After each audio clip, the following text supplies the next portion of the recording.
Hello, role-playing people, and in this episode I'm going to give you a quick update about me and the channel and share with you some quick story hooks, which I'm very curious if they spark your interest. So, update. Anxiety is no joke, my dears. I think the first time I've ever felt it this intensely was sometime in summer last year, and it went on for about a week. Couldn't eat, couldn't sleep.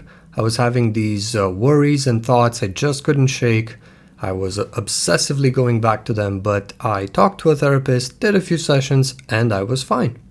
So I went about my business without a care, though I should have paid considerably more attention to it, and I should have told people around me, the people who care about me, what I was going through.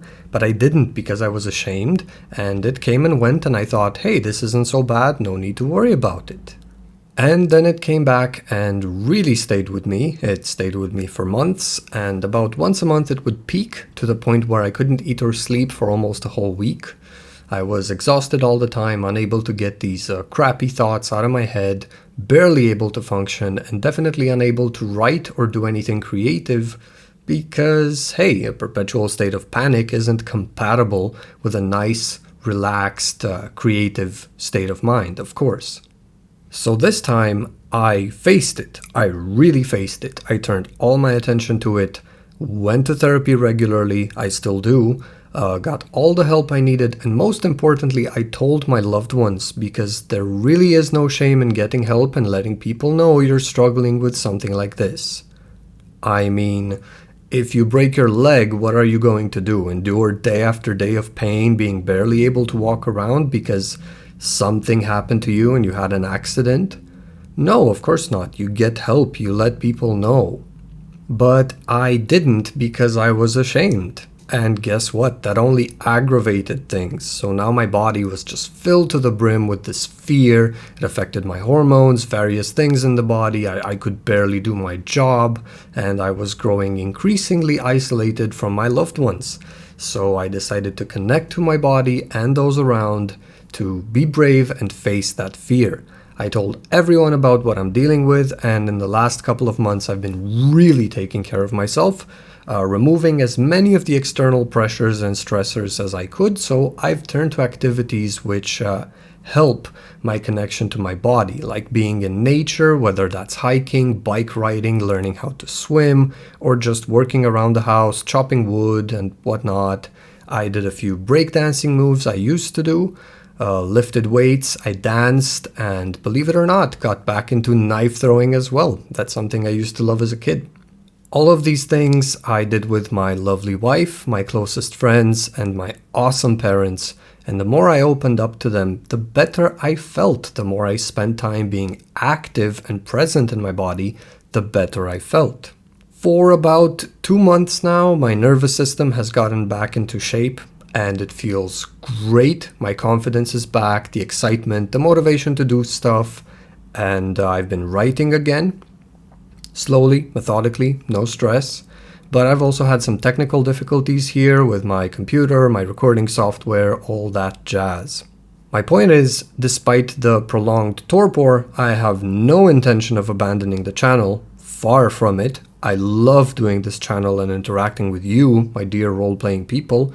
So even though I might not be 100% yet, and there might be a bit more downtime in between episodes, the old country will continue.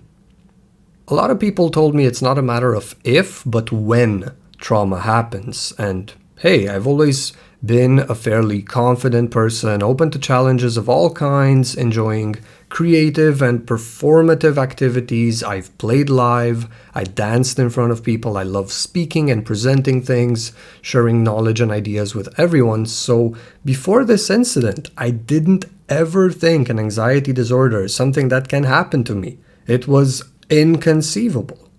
I've never had issues with it before, and I've always faced my fears head on, no problem. But anxiety is more than that. It's more than just this passing fear of something that is immediate. As you grow older, the body ages, the nervous system gets worn out. Trauma might happen when you least expect it, or previously unhealed trauma comes into the foreground under certain conditions, certain triggers, and hey, you get anxious, you get depressed, all that. It can happen to anyone. So please, my dear role-playing people, there's no shame in it whatsoever. If you're dealing with prolonged or recurring episodes of anxiety or depression, don't sit on it because it can aggravate. Get help as soon as possible because it's going to make all the difference, right? There is no need to sit with that pain for prolonged periods because it really is going to make things worse. If need be, medication can get you through the worst of it. The therapy will definitely help banish those symptoms from their root causes. And again, you don't feel weird about getting help when your teeth hurt. You got a cavity or something, it hit the nerve and it hurts. And you don't feel bad or weird when you have an accident, you break something, right? You break an arm, you break your leg. Of course you go to the doctor. When your stomach is acting up, again, you take something for that. Well, a dysregulated nervous system is just another one of those many affections people suffer throughout their lives at one point or another, and it's perfectly temporary. It comes with crappy thoughts and feeling absolutely horrible, sure, and you might not want to talk to people about it, but being open and honest about these matters is the best and quickest way to recovering and getting back the person you really are, the person you enjoy being, and to have the energy to work towards being the person you want to be. Alright, update over. Let's take a look at 3 story hooks with potential developments, each of them focusing on a mysterious murder. You're taking a stroll downtown on a Sunday afternoon after a contact of yours told you there's something you definitely need to see. The streets are bustling with noisy people and life, a few street performers doing their thing, and then you notice your own eyes gazing right back at you from behind colorless glass. It's an oversized version of your face in vibrant neon colors of green and pink, and a text written underneath saying, "Who am I?" As you try to understand what it is you're seeing, you realize this is the poster for a local exhibition, standing patiently, or perhaps ominously, behind the glass at the Europe Art Gallery. You immediately check the poster for a name. The artist's name is Andrea Ruteanu. You enter the gallery only to be blasted with colorful canvases which depict not only scenes from your mortal life, from your host's life, but your celestial history, most of them depicting partial forms from your apocalyptic visage. This artist that you've never met knows you. They seem to know you almost better than you know yourself. As a matter of fact, walking from canvas to canvas as you would from a sacrificial altar to another, your head throbs and pounds as memories long forgotten spring to the foreground of your mind. Who the hell is this person? Who made these paintings? They're all over the walls, some big, some small, over 20 of them in total, and all these strange people inside the gallery who now realize these are portraits of you start to engage. They congratulate you. They're curious about your collaboration with the artist. And you feel so exposed, like your memories are laid bare for everyone to see. It's frightening. You manage to keep composure. You humor them for a while, making up some funny stories, and look for whoever is working at the gallery in the hopes of obtaining the artist's number. You succeed without much difficulty. The people here are nice and they wouldn't want to annoy the model for all of these works. You immediately step outside and call the artist. A kind female voice replies. You tell her, "It's me." From the other end, you can hear her voice trembling and choking with tears as she says, "I'm sorry for the indiscretion, just I didn't know how to find you. I moved the exhibition from city to city, hoping you'd see it and contact me. I remember so much about you, but not your name. That's why I couldn't invoke you. It's me, Alhambriel. Please, let's meet up. I'll answer all your questions. You can ask me anything, but I need to see you. You might not remember it now, but you love me. And I love you so much more than you know.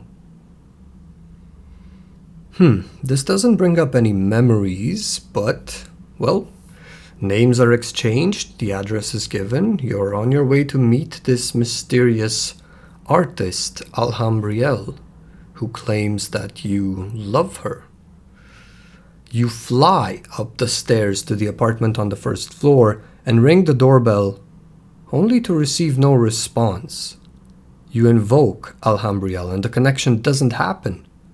You immediately call her phone and you can hear it ringing inside the apartment on the other side of the door. There's no response. Finally, using your evocations, you enter and find the slender frame of a young woman laid out on the floor, inert, a scarf around her neck which bit deep into the flesh until it was crushed. Alhambriel is dead. The shock is too much and your memories are quite shaken right now, so you feel nothing in that moment. The only thing you can think of is finding a slayer who can read her last moments and maybe catch a glimpse of her killer. As you ponder the possibilities and try to find solutions and you think about who it is that could help you right now, you don't realize you've been standing there for a good 5 minutes, in silence, looking at the bulging eyes and the bruised, crushed throat.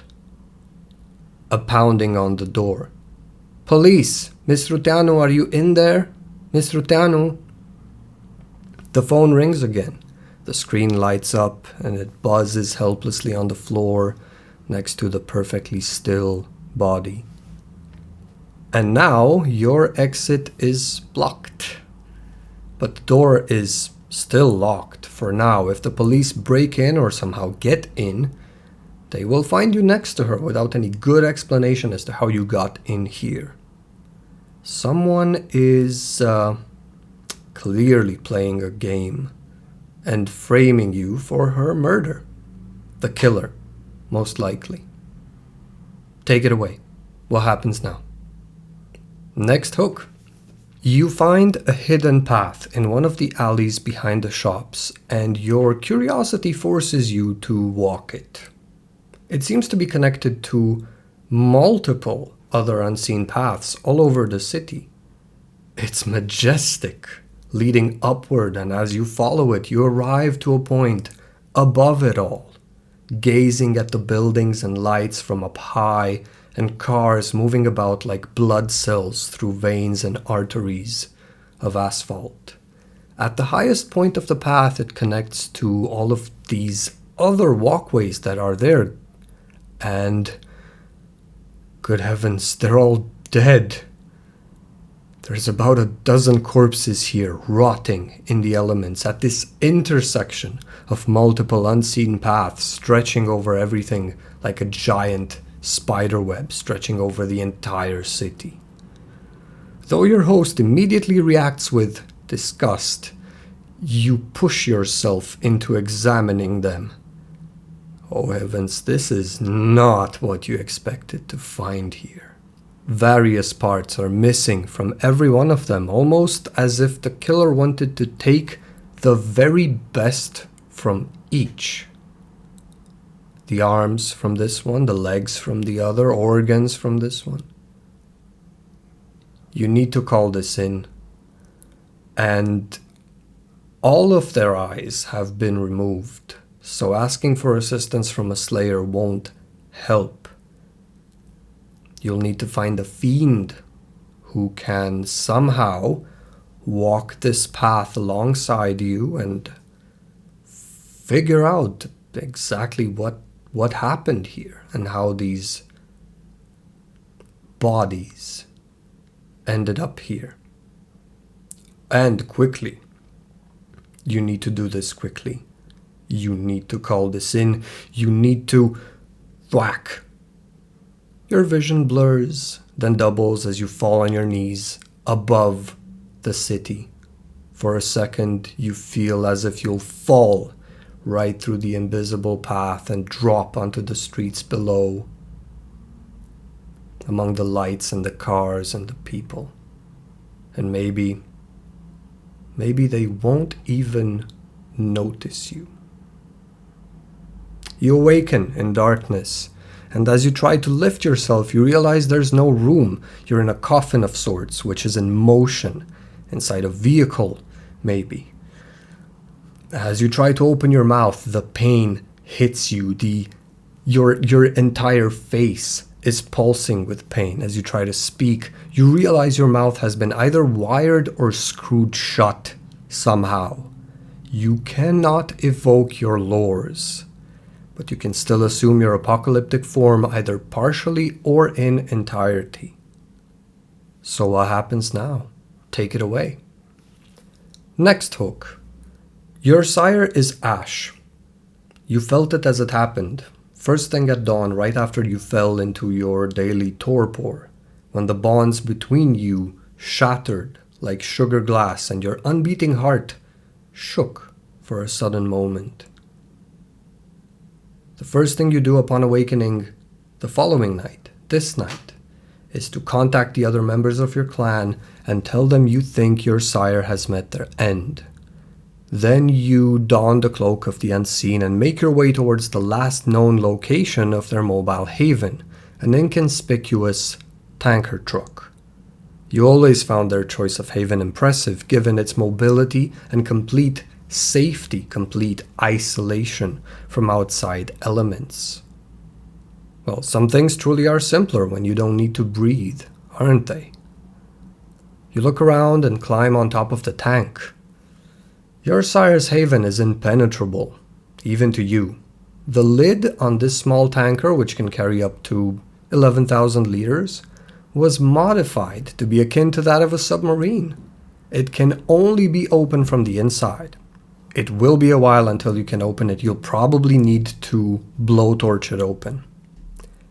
In frustration, you pace around and look at it from every angle. Interesting. The back of the tanker is wavy somehow, as if it were deformed by an external force. But it's not open in any way, and you still can't get in. So you wait, and the other Nosferatu show up with the tools, and as you torch your way into the tank, you find your sire's ashes scattered on their mattress, and everything is right the way you know it. You visited your sire just a few nights ago, had a pretty important private conversation inside the safety of this tank. And now look at this. Nothing was moved, no signs of a struggle, just ashes on the mattress where your sire spent their daily torpor. This haven is completely sealed off from the outside world.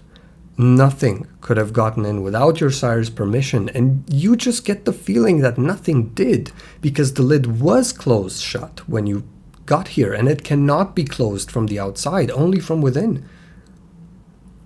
So going back outside and looking at the deformed metal, you remember something. It's a hunch more than anything else. You certainly can't go around pointing fingers over a memory like this one, but you remember there are alchemists among the Tremere in this city.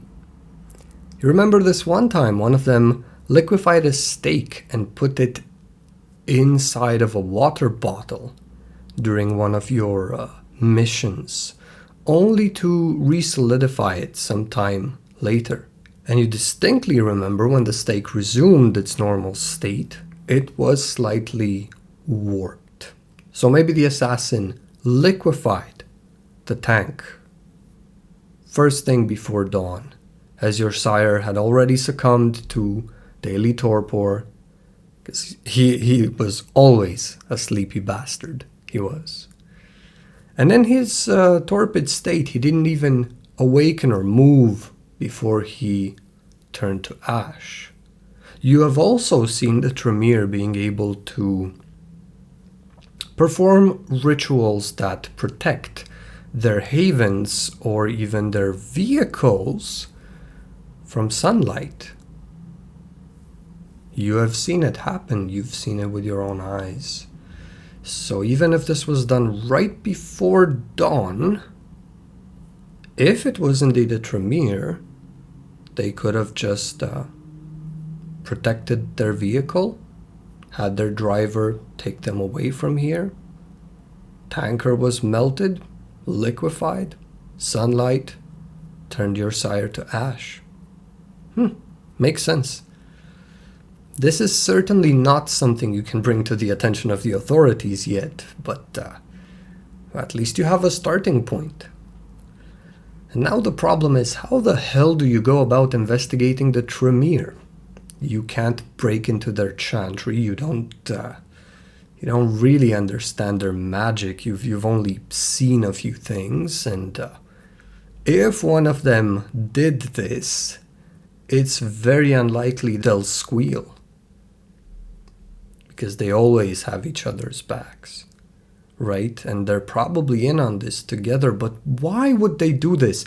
What is it your sire uncovered that posed such a threat to them? Maybe you're completely wrong about this. Maybe there's another explanation. But this is the one you'll go with for now. Take it away. Well, I hope you enjoyed these quick ideas. Do let me know what you think about them. And thank you very much for listening. Take care, have fun, and don't forget to play.